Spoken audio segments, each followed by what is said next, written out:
Let's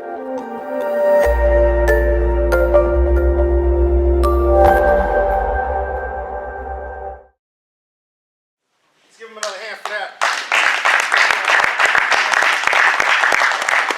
Topic we can definitely take a deeper dive on at a later date.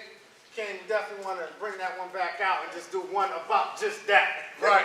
Yes, sir. So at this time, we're going to bring up the Haitian King, Kev. He's going to share a couple words. He's an author, very powerful brother, was willing to volunteer his time today. He got ahead of the schedule as well, contacted me like, yo, King Reg, I really want to do something. I was inspired by the last session. Please give me a session. I got books, I got wisdom. So here you go, brother. Got the floor. Thank you. Appreciate it.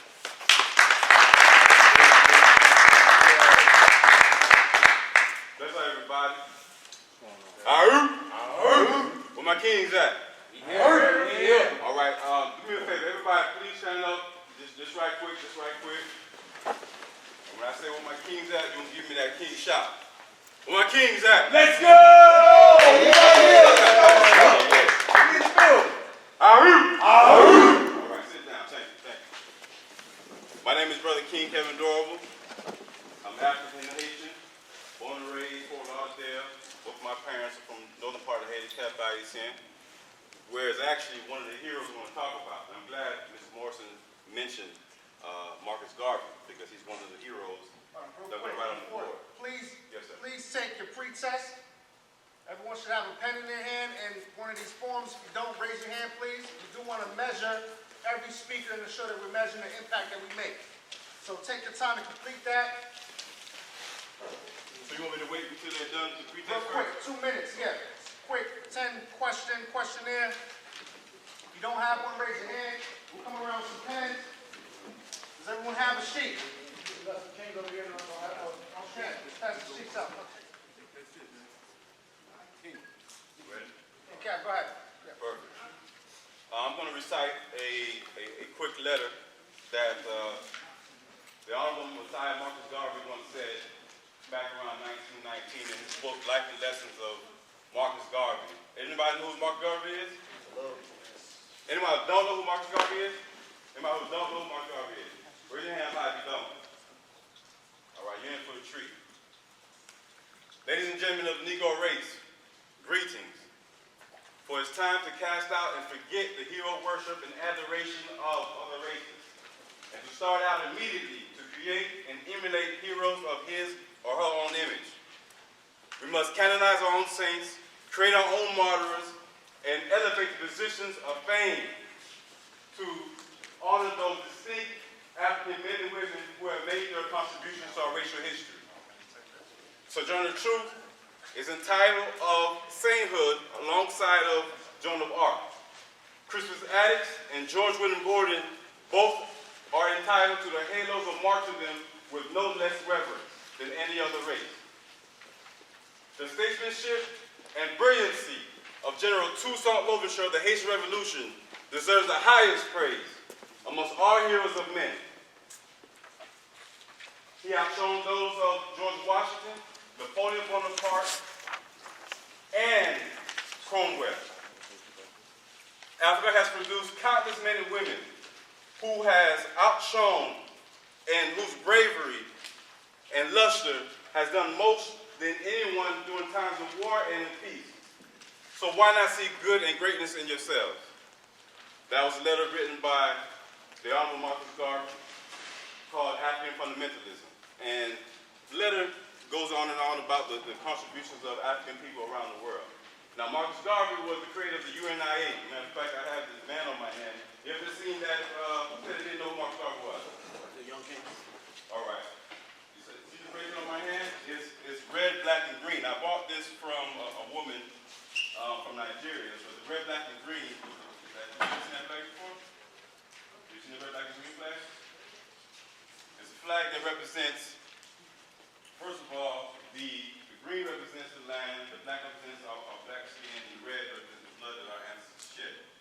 So UNIA means United Negro Improvement Association. You know, he has like a newspaper that has about 11 million people subscribed to it by the time around 1960, 1919, called The Black World. If I'm mistaken, was called a Black World. All right.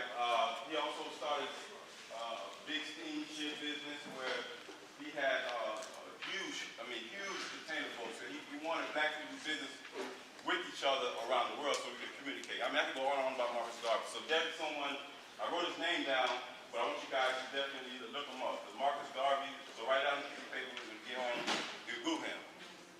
Now, my name is Brother King Kevin Dorival. I've written 3 books. My 3 books are, let me start with the beginning first. The Courage to Believe, Never Give Up, Keep Moving Forward. It's an inspirational autobiography about my life and how I overcame adversity.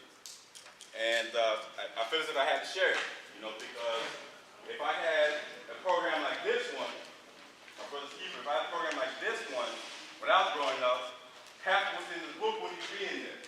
There's a line in the front, in the forest, and what that represents, the forest represents me being lost.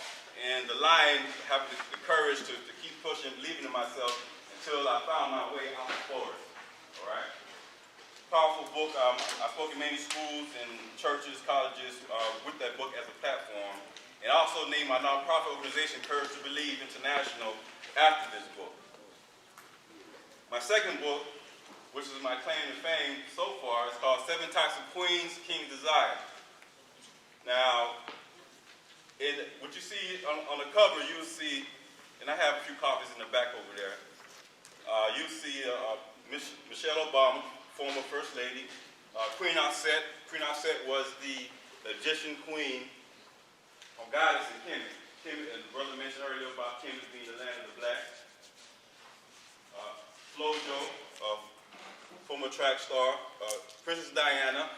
Princess Diana is the only white woman on the cover of this book, and that's a whole other story why she's on there, but I definitely wanted to include our cultures of queens. But the book is about the compare and contrast of ancient queens with women of today. A lot of our queens, our sisters, don't know who they are, and they think that, their butts and their breasts and et cetera, which makes them viable, which is really not the essence of, of the woman. So I wrote this book because I also wanted men to understand the importance of our queens, particularly our black queens. This book took me around the world. I went on a book tour in London in 2017, 2016, a major book tour. Spoke me, T.C. Carroll, who's another author, black author out of California. A woman who had read my book and read his book contacted us and asked if she could set up a book tour would we come. I'd never been to London, never cared to go to Europe. I always wanted to go to Africa first, outside of visiting Haiti and the Caribbean islands. So I said, yeah, I'll go. Major book tour. So tons of books, and it's still my top 7 books to this day. And I'm actually writing the follow-up to this book, which would be a book on kings, called 7 Types of Kings, Queen Desire. At least that's the title I have in my head so far, but I'm working on it to be done in about a year. A lot of people ask me, how do you start writing your book? How long does it take? Et cetera, et cetera. And books aren't the easiest thing in the world to do, but just like anything else, it all starts with 1 step. So if you don't never take that first step, or that first leap, you're never going to do it. But page by page, you get it done. Now this one is called The Wind in the Mirror, which is what this workshop is about.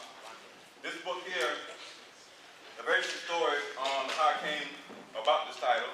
I know all about losing. Anybody ever lost in their life? Lost a game, lost a track meet, basketball game, lost a family member. Now I know a lot of you guys say you're athletes in here, and I see some of you have some pretty good jump shots. Michael Jordan, Michael Jordan actually, who knows how many hours Jordan used to practice, or days a week to practice in the summer? Anybody know? 15. 15 hours? He practiced a lot of hours. I don't know about 15 in one day, but he did have 2 sessions. He would practice in the morning, then he would practice at night. What was important to me is that he actually practiced shooting 500 times, twice a day, his jump shots. 500. That's dedication. That's what it takes to be a winner.